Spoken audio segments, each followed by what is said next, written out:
வணக்கம் மக்களே, நீங்கள் கேட்டுக்கொண்டிருப்பது நீ தீயா இல்லை தென்றலா. 88வது அத்தியாயத்தை தான் இன்னைக்கு நீங்க கேட்க போறீங்க. கேட்கலாமா? பூங்கொத்தில் இருந்த அட்டையில் இதய வடிவ டாலரின் படத்தை பார்த்ததும் சீதா மயங்கி கீழே விழப்போக ஒரு கரம் அவளை தாங்கி பிடித்தது. அந்த கரம் ஆதித்யனுடையது. சீதா ஒரு முறையாவது கண்டுவிட மாட்டோமா என்று துடித்துக் கொண்டிருந்த ஆதித்யனின் கரம்தான் அது. மயங்கியவளை கால் டாக்ஸியாய் மாறியிருக்கும் தன் BMW காரில் படுக்க வைத்தவன் மருத்துவமனையை நோக்கி விரைந்தான். சீதா சிங்கப்பூர் வந்ததிலிருந்து அவளை எல்லா பக்கமும் அழைத்து சென்ற கால் டாக்ஸி டிரைவர் ஆதித்யன் தான். தன் நண்பன் மருத்துவராயிருக்கும் மருத்துவமனைக்கு சீதாவை அழைத்து சென்ற ஆதித்யன் சீதாவை தூக்கி கொண்டு தன் நண்பனின் அறைக்குள் நுழைந்தான். ஒரு பெண்ணை தூக்கி வரும் தன் நண்பனை பார்த்த டாக்டர் குருவோ, டேய் என்னடா அது என்றார். மயக்கம் போட்டுட்டாடா, சீக்கிரம் என்னன்னு பாரு என்று ஆதித்யனோ அங்கிருந்த மெத்தையில் சீதாவை படுக்க வைத்தார். சீதாவை பரிசோதித்த குருவோ, பேஷண்டோட ஹிஸ்டரி சொல்லுடா என்றார்.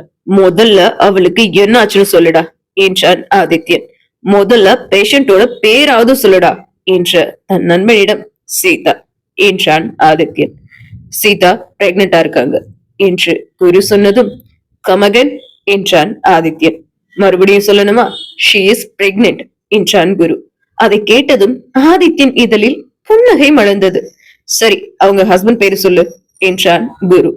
ஹஸ்பண்ட் பேரு தெரியாது, பட் குழந்தையோட அப்பா பேரு தெரியும், ஆதித்யன் என்று ஆதித்யன் சொல்ல, என்னடா சொல்ற என்றான் குரு. எழுதுடா என்றான் ஆதித்யன். மெல்ல கண் விழித்த சீதா சுற்றும் முற்றும் பார்த்தாள். தான் மருத்துவமனையில் இருப்பது அவளுக்கு தெரிந்தது. படுத்திருந்த மெத்தையிலிருந்து எழுந்த சீதா இறங்க நினைத்தாள். ஆனால் சீதாவின் கால்கள் தடுமாறியது. அவளின் கையை பிடித்து இறங்க வைத்தான் ஆதித்யன். சீதா அப்போதும் கூட ஆதித்யனை பார்க்கவில்லை. அவளை அழைத்து வந்து ஆதித்யன் இருக்கையில் அமர வைக்க, கங்க்ராச்சுலேஷன்ஸ் மிஸ் சீதா என்றான் குரு. வாட் என்றாள் சீதா. என்னடா இந்த விஷயத்த நீ சொல்றியா இல்ல நான் சொல்லட்டுமா என்று தன் முன்னே மார்புக்கு குறுக்கே கைகளை கட்டி கொண்டு நின்ற தன் நண்பன் ஆதித்யனிடம் குரு கேட்க, சீதா திரும்பி பார்த்தாள். அதே ஹேசல் விழிகளோடு தன்னை பார்த்து கொண்டு நின்ற ஆதித்யனை பார்த்த சீதாவிற்கு விழிகள் விரிந்தது. இறந்ததாய் நினைத்துக் கொண்டிருந்தவன் எதிரே வந்து நின்றால் அவளுக்கும் தான் எப்படி இருக்கும்? அதுவும் ஆதித்யனை பார்த்த சீதாவிற்கு அவளின் அத்தனை காதலும் வலியும் கண்களில் கண்ணீராய் உருண்டு விழ, அடுத்த நொடி இருக்கையில் இருந்து எழுந்த சீதா ஆறடிக்கும் அதிகமாய் வளர்ந்திருந்தவனை எம்பி கழுத்தோடு கை போட்டு கட்டி கொண்டாள். பெருவிரல் மட்டுமே நிலத்தில் ஊன்றி நின்றிருந்தவளை இடையோடு தூக்கி கொண்டான் ஆதித்யன். சீதா அவனின் முகமெங்கும் முத்தத்தால் நிரப்பிக் கொண்டிருந்தாள்.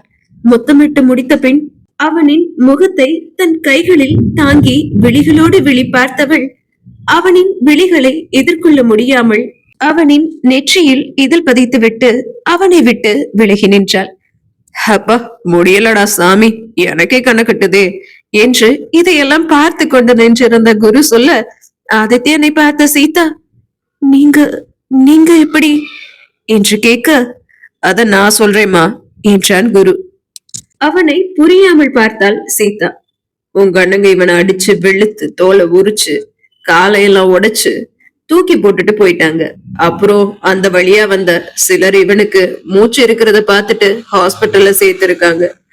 அப்புறம் இவன் மேனேஜர் மௌலி கிட்ட விஷயத்த சொல்லி அவன் வந்து இவனை அமெரிக்கா அழைச்சிட்டு போனான். ஆனா யாருமே நம்ப முடியாத விஷயம், அவ்வளோ அடி வாங்கியும் அவ்வளோ காயம் பட்டும் ஒரே மாசத்துல என் மச்சான் ரெக்கவர் ஆயிட்டான். நீ சிங்கப்பூர் வரேன்னு தெரிஞ்சதும் உன்னை பார்க்க இங்க ஓடி வந்திருக்கான்.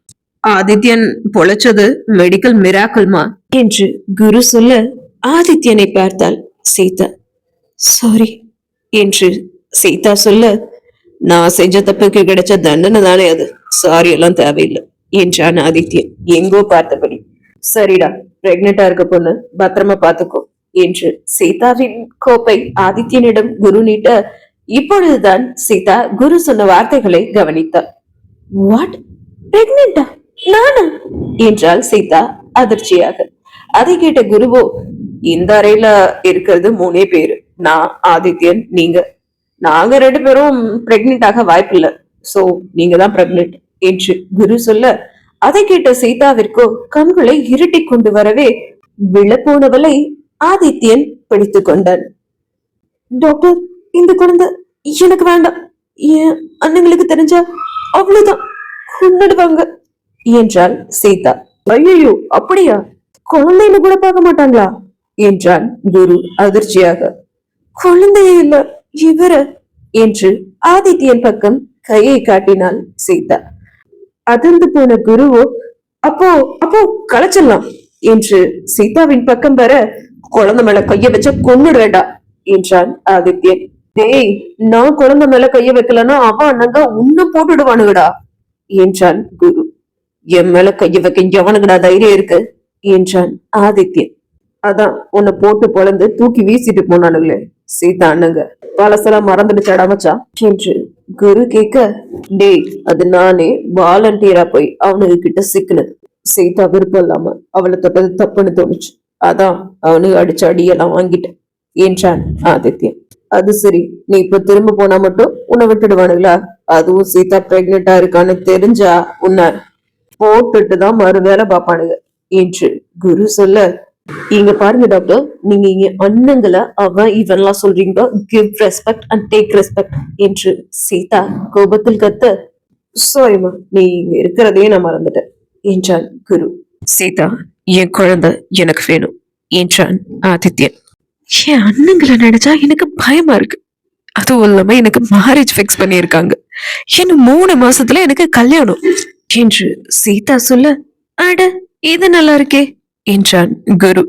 மச்சான், இன்னும் 3 மாசம் போனா சீதாவுக்கு வயிறு தெரிய ஆரம்பிச்சிரும், அப்புறம் சீதா பிரெக்னெண்டா இருக்கிறத மாப்பிள்ள கண்டுபிடிச்சிட மாட்டானா என்று குரு கேட்க, நீ வேற சும்மா இருடா என்ற ஆதித்யன் சீதாவை பார்த்து, சீதா என்ன பார் என்று அவளின் தோளை பற்றி தன் புறம் திருப்பினான் ஆதித்யன்.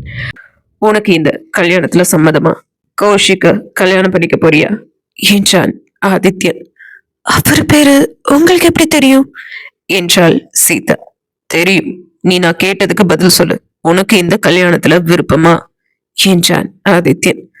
அண்ணங்களுக்கு விருப்பம், அதனால என்று நிறுத்தினாள் சீதா. அண்ணங்களுக்கு விருப்பம், சோ உனக்கும் விருப்பம் அப்படித்தானே? போய் அந்த கௌசிக்கையே கல்யாணம் பண்ணிக்கோ, அதுக்கு முன்ன என் குழந்தைய பெத்து கொடுத்துட்டு போ என்று ஆதித்யன் சொல்ல, மச்சான், அவளுக்கு இன்னும் 3 மாசத்துல கல்யாணமா? குழந்தை பெத்துக்க 10 மாசம் ஆகும்டா, 3 மாசத்துல எல்லாம் குழந்தை பெத்துக்க முடியாதுடா, இட்ஸ் நாட் பாசிபிள் என்றான் குரு. டேய், ஒத்தரத்தக்களை பத மூடிட்டு நில்லுடா என்றான் ஆதித்யன். இப்போ எதுக்கு அவர் மேல கோபப்படுறீங்க? நான் உங்க குழந்தைய பெத்து கொடுக்குறேன், பட் 3 மாசத்துல என் அண்ணங்க கிட்ட நீங்க நல்ல பேர் எடுத்து அவங்க உங்களை எனக்கு கல்யாணம் முடிச்சு தர மாதிரி பண்ணணும் என்று சீதா சொல்ல, வாவ், இது நல்லா இருக்கே என்றான் குரு. அவனை முறைத்தான் ஆதித்யன். அது சரி, உங்க அண்ணங்க உன்னை எனக்கு கல்யாணம் பண்ணி கொடுக்கறதெல்லாம் இருக்கட்டும், இதுக்கு முதல்ல எனக்கு ஒண்ணு தெரிஞ்சாகணும் என்றான் ஆதித்யன். அப்படி என்னடா தெரிஞ்சுக்கணும் என்றான் குரு. கொஞ்ச நேரம் அமைதியா இருடா என்றான் ஆதித்யன். சரிப்பா, நான் ஒண்ணும் பேசல என்று வாய்மேல் விரல் வைத்துக் கொண்டான் குரு. உனக்கு என்ன பிடிக்குமா? Are you love me என்று ஆதித்யன் கேட்க, மச்சான், நீ இவ்வளவு பெரிய டியூப்லைட்டா இருப்பேன்னு நான் நினைச்சு கூட பாக்கலடா என்றான் குரு. அவனை மறுபடியும் முறைத்தான் ஆதித்யன். பதில் சொல்லு சீதா என்றான் ஆதித்யன். நீங்க என்கிட்ட இந்த டாலரை கொடுக்கறதுக்கு முன்னாடி என்று தன் கழுத்தில் இருந்த டாலரை தொட்டு காண்பித்த சீதா ரொம்ப நேரம் தனியா உட்காந்து அழுததில்ல, எதையோ தொலைச்ச மாதிரி ஃபீல் பண்ணதில்ல. என் பொட்டிக்ல இருந்து அரண்மனைக்கு தனியா 12 மணிக்கு நடந்து வந்ததில்ல. தனியா நான் மட்டும் கடற்கரையில கடல் அலைய பார்த்துட்டே மணிக்கணக்கா உட்கார்ந்ததில்ல. ஹேர்பின்ல இருந்து கிளிப்ல இருந்து காலில் போடுற செருப்பு வரைக்கும் எல்லாமே எல்லாமே மேட்சா போடுறேன்னா இப்போ அது எதையுமே கவனிக்கிறது இல்ல. மனசு விட்டு சிரிச்சு மனசு விட்டு அழுது ரொம்ப நாளாச்சு. உங்களை மறக்கணும்னு ஒவ்வொரு நிமிஷமும் நினைப்பேன், ஆனா மறக்க முடியல. நான் போற இடமெல்லாம் உங்கள மாதிரி ஹைட்டா யாரையாவது பார்த்துட்டா அது நீங்களா இருக்க கூடாதான்னு ஏங்கி இருக்கு, எதிர்பார்த்திருக்கு. நீங்க கடைசியா சொல்லிட்டு போன சாரி, ஐ லவ் யூங்கிற வார்த்தையால எத்தனையோ இரவுகளை தூங்காம கடந்திருக்கு. என் வாழ்க்கையில அதிகமா வெறுத்த ஆளும் நீங்க தான், அளவுக்கு அதிகமா நேசிக்கிற ஆளும் நீங்க தான் என்று சீதா சொல்லி ஆதித்யனை அணைத்துக் கொள்ள, அவளின் காதலில் மொத்தமாய் உருகி போன ஆதித்யன் அவளை அணைத்துக் கொண்டான். எப்பா, என்ன ஒரு லவ்! படத்துல கூட இப்படி ஒரு லவ் நான் பார்த்தது இல்லடா. உங்க 2 பேரையும் வச்சு ஒரு படமே எடுக்கலாம் போலியே என்று குரு சொல்ல, அப்பொழுதுதான் அங்கு குருவும் இருப்பதை உணர்ந்த சீதா ஆதித்யனை விட்டு நகர்ந்து நின்றார்.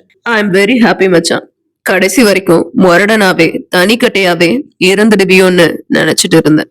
லவ்லாம் பண்ற, சூப்பர்டா மச்சான், ஆல் தி பெஸ்ட். கல்யாணத்துக்கு கண்டிப்பா கூப்பிடுங்க என்று ஆதித்யனை அணைத்து விடுவித்தான் குரு. கண்டிப்பாடா என்ற ஆதித்யன் சீதாவோடு அங்கு இருந்து கிளம்பினான். நேராக சீதாவின் வீட்டை நோக்கி ஆதித்யன் காரை கிளப்ப, ஆதித்யன் சீதாவின் வீட்டுக்குத்தான் செல்கிறான் என்பதை அறியாத சீதாவோ, நான் வீட்டுக்கு போகணும் என்றாள். உங்க வீட்டுக்கு தான் போற மேடம் என்றான் ஆதித்யன். என் வீடு உங்களுக்கு எப்படி தெரியும் என்று சீதா கேட்க, 2 நாளா உன் கூட தான் டிராவல் பண்ணிட்டு இருக்கேன் என்று கால் டாக்ஸி டிரைவர் அணியும் தொப்பியை அணிந்த ஆதித்யனை பார்த்து, அப்போ நீங்க தான் கால் டாக்ஸி டிரைவரா என்றாள் சீதா. எஸ் என்றான் ஆதித்யன். எனக்கு தெரியாமலேயே என்ன ஃபாலோ பண்ணிருக்கீங்க அப்படித்தானே என்று சீதா கேட்க, இன்னைக்கு மட்டும் இல்ல, லாஸ்ட் 1 மந்தா உன்னை நான் ஃபாலோ பண்ணிட்டு தான் இருந்தேன் என்றான் ஆதித்யன். சும்மா சொல்லாதீங்க என்றாள் சீதா. சத்தியமா என்றான் ஆதித்யன். அப்போ ப்ரூஃப் கட்டுங்க என்றாள் சீதா. ஆனந்த் மது 2 பேருக்கும் கல்யாணம் நடக்கிறதா இருந்துச்சு. பட் கடைசியில உங்க அண்ணா பிளான் பண்ணி மது கழுத்துல தாலிய கட்டிட்டான். அப்புறம் அந்த கல்யாணத்துல எல்லாரும் லெஹங்கா போட்டிருந்தப்போ நீ மட்டும் ஒயிட் கலர் டிசைனர் சாரி போட்டிருந்த. அதுக்கப்புறம் உங்க பெரியப்பா இருந்தப்போ அழுது உனக்கு காய்ச்சல் வந்துடுச்சு. என் அத்தை உன்கிட்ட பேசினது, உன் பெரியம்மா அப்பா இறந்தது, உன் பெரியண்ணாவும் சின்னண்ணாவும் தாங்குன்னு தாங்குனது, அப்புறம் நான் கொடுத்த டாலர் செயின் காணாம போயிடுச்சுன்னு சொல்லி சாப்பிடாம கொல்லாம சோகமா நீ இருந்தது. உங்க பெரியண்ண அந்த டாலரை கொண்டு வந்து உன்கிட்ட கொடுத்துட்டு ஒரு பக்கத்துக்கு மேல அட்வைஸ் பண்ணிட்டு போனது எல்லாமே எனக்கு தெரியும் என்று ஆதித்யன் சொல்ல, அதிர்ந்து போன சீதாவோ, எப்படிங்க, எப்படி இது பாசிபிள் என்றார். இந்த ஆதித்யன் நினைச்சா எல்லாமே பாசிபிள் தான் என்றான் ஆதித்யன். அடுத்த 10 நிமிடத்தில் சீதாவின் வீடும் வந்துவிட்டது. சீதாவோ காரை விட்டு இறங்காமல் ஆதித்யனையே பார்த்து கொண்டு அமர்ந்திருந்தாள். அவளின் பக்கமாய் திரும்பிய ஆதித்யன் அவளின் முன்னே சொடுக்கிட்டான். அப்பொழுதுதான் தன்னிலை உணர்ந்த சீதா என்ன என்பது போல புருவம் உயர்த்தி ஆதித்யனிடம் கேட்டாள். வீடு வந்துருச்சு மேடம் என்றான் ஆதித்யன். சற்று தலை சாய்த்து அவனை தாண்டி வெளியில் எட்டி பார்த்த சீதா காரில் இருந்து இறங்கினாள். ஆதித்யனும் இறங்கினான். அன்று அவன் வெள்ளை சட்டையும் கருப்பு ஜீன்ஸும் அணிந்திருந்தான். சட்டையின் கையை முட்டி வரை மடித்து விட்டிருந்தான். கழுத்தில் ஒரு மெல்லிய தங்க செயின் மட்டும் அணிந்திருந்தான். காரில் சாய்ந்து மார்பின் குறுக்கே கையை கட்டிக்கொண்டு அவன் நிற்க, அவன் முன்னே வந்தவள் அவன் விழிகளை ஆள பார்த்தவாறு பாய் என்று அவள் சொல்ல, பாய் என்றான் அவன். அவனை பார்த்தபடியே பின்னே காலெடுத்து வைத்து 2 அடி அவள் நடக்க, பின்னால் இருந்த கேட்டில் சென்று அவள் இடித்துக் கொண்டாள். ஆத்திரி என்றான் பதறியவனாக ஆதித்யன். அவன் டி என்று சொன்னது சீதாவின் காதல் விழவே, என்ன சொன்னீங்க என்றாள் சீதா. பார்த்துப்போ என்றான் ஆதித்யன். என்று அவளும் சிரித்துக் கொண்டே வீட்டிற்குள் சென்று விட்டாள். ஆதித்யனும் காரில் ஏறி அவன் வீட்டிற்கு சென்று விட்டான். இதே சமயம் பெங்களூருவில் ராகவன் தன் நாற்காலியில் அமர்ந்து லேப்டாப்பில் வேலை பார்த்து கொண்டிருந்தவன் வாசுவிற்கு போனில் அழைத்தான். சஞ்சயின் அறையில் கோப்புகளை புரட்டிக் கொண்டிருந்த வாசு ராகவனின் அழைப்பை தன் கைபேசியில் பார்த்துவிட்டு, மச்சான் எதுக்கு இப்ப கூப்பிடுறா என்று தன் கைபேசியை எடுத்துக்கொண்டே நேரே ராகவனின் அறைக்கு சென்றவன், என்ன மச்சான் எதுக்கு கூப்பிட்ட என்றார். ஒரு முக்கியமான விஷயம் பேசணும்டா, அதான் என்றான் ராகவன். என்னடா விஷயம் என்றபடி ராகவனின் முன்னே இருந்த இருக்கையில் அமர்ந்தான் வாசு. ராகவனோ எதுவும் பேசாது பேனாவை மேசை மேல் வைத்து சுற்றி கொண்டு யோசனையோடையே அமர்ந்திருந்தார். பாஸ், நீங்க யோசிக்கிறத வாயை திறந்து சொன்னாதான் எனக்கு புரியும் என்றான் வாசு. இன்னைக்கு மண்டே இல்ல என்றான் ராகவன். அவனை புருவம் சுருங்க பார்த்த வாசுவோ, ஆமா என்றான். இன்னும் 5 டேஸ்ல சண்டே வந்துடும்ல என்றான் ராகவன். ஆமா என்றான் வாசு. கமிங் சண்டே அப்போ ஈவினிங் டைம்ல வீட்ல ஒரு கெட் டுகெதர் மாதிரி வச்சிருவோம். மதுவுக்கு ஒரு சர்ப்ரைஸ் கொடுக்கலான்னு இருக்கேன் என்றான் ராகவன். என்ன சர்ப்ரைஸ் என்றான் வாசு கேள்வியோடு. மதுவுக்கு அவ அப்பாவை காட்டலான்னு இருக்கேன் என்று ராகவன் சொல்ல, மச்சான் நல்லா யோசிச்சுதான் சொல்றியா? ஆர் யூ ஷியோர் என்றான் வாசு. ஆமா மச்சான் என்றான் ராகவன். ஏய், இது ஒரு விபரீத முயற்சிடா என்றான் வாசு. வேற வழி இல்லடா மச்சான், மது இருக்கான்னு தெரிஞ்சாலாவது கிருஷ்ணமூர்த்தி அங்கிள் எதையும் யோசிக்காம இன்னும் கொஞ்ச நாள் நல்லா இருப்பார்ல. அது மட்டும் இல்லாம மது கிட்டையும் அவ அப்பா உயிரோடு இருக்க விஷயத்த இன்னும் எவ்வளவு நாள் மறைச்சு வைக்க முடியும். சோ அவ அப்பாவை பத்தி சொல்லிடுறதுதான் எல்லாருக்கும் நல்லதுன்னு நினைக்கிறேன் என்று ராகவன் சொல்ல, எல்லாருக்கும் நல்லதுன்னா உனக்கும் சேர்த்து தானே சொல்ற என்றான் வாசு. பெருமூச்சு விட்டபடி எழுந்து நின்ற ராகவன், தெரியலடா என்றான் ஒரு விரக்தியோடு. ராகவா, உன்னை நினைச்சா எனக்கே பாவமா இருக்குடா. அப்புறம் இன்னொன்னு சொல்ல மறந்துட்டேன். அன்னைக்கு உன் தங்க சாத்விகாவுக்கும் பர்த்டே என்று வாசு சொல்ல, ஓகே, அப்போ கெட் டுகெதர அவளோட பர்த்டே பார்ட்டியா செலிப்ரேட் பண்ணிடுவோம். அவளுக்கு இது சர்ப்ரைஸா இருக்கட்டும் என்று ராகவன் சொல்ல, சண்டே அப்போ மதுவுக்கு சர்ப்ரைஸ், கிருஷ்ணமூர்த்தி அங்கிளுக்கும் சர்ப்ரைஸ், சாத்விகாவுக்கு கூட சர்ப்ரைஸ், இன்னும் யாருக்கெல்லாம் சர்ப்ரைஸ்னு தெரியல என்றான் வாசு. சரிடா, நான் மதுவை அழைச்சிட்டு வர கிளம்புறேன் என்று ராகவன் சொல்ல, பாய் மச்சான் என்றான் வாசு. தன் காரை எடுத்துக்கொண்டு ராகவன் மருத்துவமனையை நோக்கி கிளம்ப, மருத்துவமனையை அடைந்த ராகவன் காரை மருத்துவமனை பார்க்கிங்கில் நிறுத்திவிட்டு மதுவின் அறையை நோக்கி சென்றான். மதுவின் அறையின் முன்னே ராகவனை பார்த்த செவிலிய பெண்ணோ, சார், மது மேடம் கான்பரன்ஸ் ஹால்ல மீட்டிங்ல இருக்காங்க என்றாள். சரி என்ற ராகவன் மது அறைக்குள் நுழைந்தவன் அங்கிருந்த நாற்காலியில் அமர்ந்து கொண்டு மணியை பார்த்தான். அப்பொழுது மணி 3 இருக்கு. மது மீட்டிங்கை முடித்துவிட்டு வர 10 மணி ஆனது. ராகவன் வந்திருக்கும் விஷயத்தை ராகவனிடம் ஒரு பணிப்பெண் சொல்ல அவசரமாக அவள் அறைக்கு வந்தாள் மது. மூச்சு வாங்க ஓடி வந்தவளை பார்த்த ராகவன், ஏண்டி இவ்வளவு வேகமா வர? மெதுவா வர வேண்டியது தானே, வயிற்றுல பாப்பா இருக்கு, மறந்துட்டியா என்றான் ராகவன். இல்ல, உங்க உங்க உங்களை பார்க்கதான், நீங்க வந்து ரொம்ப நேரம் ஆச்சுன்னு சொன்னாங்க, அதான் என்றாள் மது. ஹாஸ்பிட்டலுக்கு வர வேண்டாம், வேலை எதுவும் செய்ய வேண்டான்னு நான் சொன்னா நீ எங்க கேக்குற? ரெஸ்ட் எடுன்னு சொன்னாலும் கேட்க மாட்டேங்கிற. வேலைக்கு வர்ற, இங்க வந்து பார்த்தா இப்படி ஓடிட்டு இருக்கு, என்னடி இது என்றான் ராகவன். சாரி சாரி சாரி, இனி இப்படி எல்லாம் பண்ண மாட்டேன் என்று சொன்ன மது, நான் என்னங்க பண்றது? எந்த சூழ்நிலையிலும் எனக்கு பிடிச்சத விட்டு கொடுக்க எனக்கு மனசு வர மாட்டேங்குது. நான் என்ன பண்ணட்டும்? இந்த ஹாஸ்பிட்டல்ல இருக்க எல்லாருமே என்கிட்ட ரொம்ப நல்லா பழகுறாங்க. சோ இவங்க கூட வேலை செய்யறது எனக்கு ரொம்ப பிடிச்சிருக்கு என்று மது சொல்ல, சரிங்க மேடம், எனக்கும் என் பிள்ளைக்கும் ரொம்ப பசிக்குது, சாப்பிட போலாமா என்று ராகவன் கேட்க, எனக்கும் தான் பசிக்குது என்றாள் மது. தெரியும், வா போலாம் என்றான் ராகவன். இன்னைக்கு தாத்தா கடையில இடியாப்பமும் சிக்கன் குழம்பும் சாப்பிடுவோமா என்றாள் மது ஆசையாக. ஓகே என்றான் ராகவன். மதுவோடு காரில் புறப்பட்ட ராகவன் ஒரு ஹோட்டலின் முன்னே காரை நிறுத்தினான். அந்த ஹோட்டலை எட்டி பார்த்த மது, என்னங்க, நான் தான் தாத்தா ஹோட்டலுக்கு போக சொன்னேன்ல, நீங்க வேற எங்கேயும் வந்திருக்கீங்க என்றாள் மது. உன் தாத்தா கடைக்கு தான் வந்திருக்கோம், இறங்கு என்றான் ராகவன். தாத்தா கடையா இது என்றாள் மது. ஆமாண்டி, இறங்கு என்றான் ராகவன். மதுவும் ராகவனும் அந்த ஹோட்டலுக்குள் நுழைய அவர்களை வரவேற்றார் அக்பர் தாத்தா. வாமா மது, எப்படி இருக்க, நல்லா இருக்கியா என்றார் அந்த தாத்தா. நல்லா இருக்கேன் தாத்தா, நீங்க எப்படி இருக்கீங்க என்றாள் மது. எனக்கு என்னம்மா, நான் ரொம்ப நல்லா இருக்கேன். தம்பி வந்துட்டு போனதுல இருந்து நம்ம கடையில ஒரே கூட்டம். அவரு ஏதோ இன்ஸ்டாகிராம்ல போட்டோ போட்டாராமே, அத பார்த்துட்டு பெங்களூருவே நம்ம கடைக்கு முன்னாடி கூட்டிடுச்சுமா.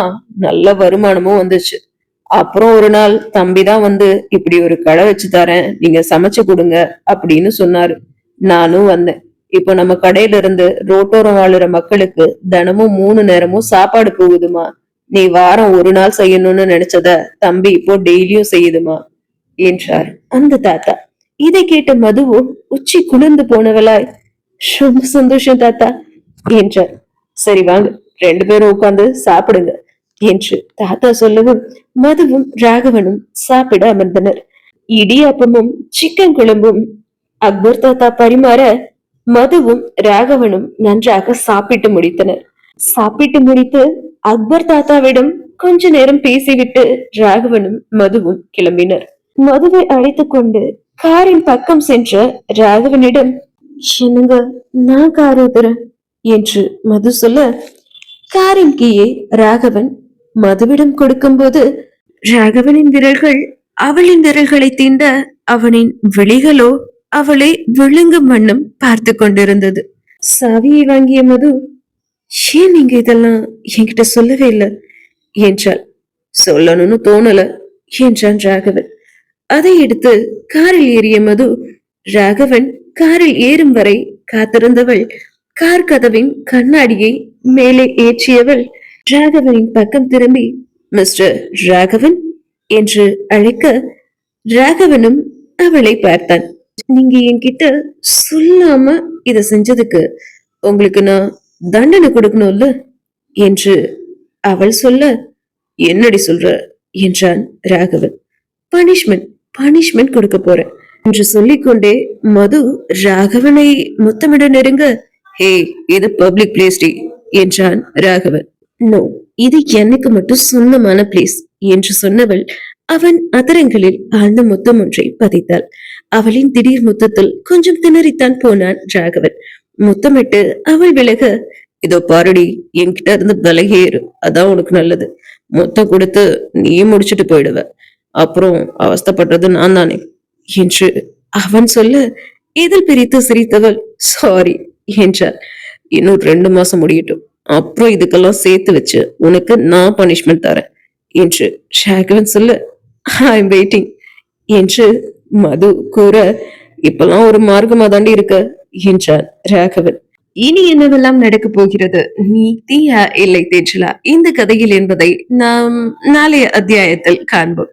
மக்களே, இன்னைக்கு எனக்கு சரியான கோல்டு, அதனால கொஞ்சம் வாய்ஸ் அப்படி இப்படி இருந்திருக்கும், சின்ன சின்ன சொதப்பல்களும் இருந்திருக்கும். மழை வேற நல்லா பெஞ்சிட்டு இருக்கிறதுனால கொஞ்சம் பேக்ரவுண்ட்லயும் நாய்ஸ் இருந்திருக்கும், அட்ஜஸ்ட் பண்ணிக்கோங்க. அடுத்த எபிசோட்ல இது எல்லாமே இல்லாம பாத்துக்கிறேன். அண்ட் எப்பவும் போல இந்த கதை உங்களுக்கு பிடிச்சிருந்தா லைக் பண்ணுங்க, கமெண்ட் பண்ணுங்க. இதே போல நிறைய கதைகளை கேட்க நம்ம சேனலை சப்ஸ்கிரைப் பண்ணி வச்சுக்கோங்க. Tata, bye bye, see you.